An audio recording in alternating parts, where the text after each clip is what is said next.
Hello everyone, তোমরা হয়তো এর আগের একটা ভিডিও দেখেছো যে আমি আমার দিদি বাড়ি গিয়েছিলাম, ছর্দির বাড়ি। তো তার বাড়ি থেকে আসার পথেই গঙ্গা পার হয়ে চলো তোমাদের কাছে একটা মন্দিরে নিয়ে যাবো। সেই বিখ্যাত মন্দিরটি এখন আর বলবো না, যেতে যেতে তোমাদের সাথে দেখা হবে।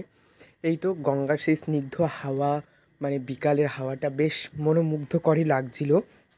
তারপরে এই যে গঙ্গার ঘাট থেকে পার হয়ে চলে এসেছি নবদ্বীপ বাজারে। এ দেখছো কত সুন্দর, মানে দোকান বাজার, মানে শহর যাকে বলা চলে, শহরেই মানে ওটা। তো এখন চলে এসেছে সেই বিখ্যাত মন্দির, যেটা মানে আমি অনেকবার ভিডিওতে দেখেছি, পোড়ামাতলা। তো সেটাই আজ দেখতে চলে এসেছি।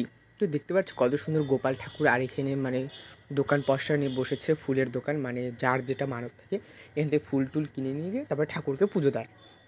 তারপরে সবাই যথারীতি পুজো টুজো নিচ্ছে এবং ঘণ্টা কাসর বাজিয়ে মাকে প্রণাম করে বেরিয়ে যাচ্ছে। আর দেখছো মানে মন্দিরটা যা আছে, মন্দিরের সাইড দিয়ে বট গাছের একেবারে ঝুড়ি টুড়ি বাড়িয়ে গেছে পুরো উপর পর্যন্ত। দেখছো একদম মন্দিরটা ভেতরে একটা ছোট্ট একটা মন্দির, আর তার সাইড দিয়ে বট গাছ। আর এই যে বেশ অনেকগুলো মাদুলি বাঁধা আছে, মানে এখানে যে যে মানত করে শেষে এসে একটা করে মাদুলি বেঁধে যায়, আর মানত পূর্ণ হলে মাদুলিগুলো খুলে দিয়ে চলে যায়। তার সঙ্গে কয়েকটা মানে চিহ্ন অনুযায়ী খুঁটি এসব বেঁধে রেখে চলে গিয়েছে।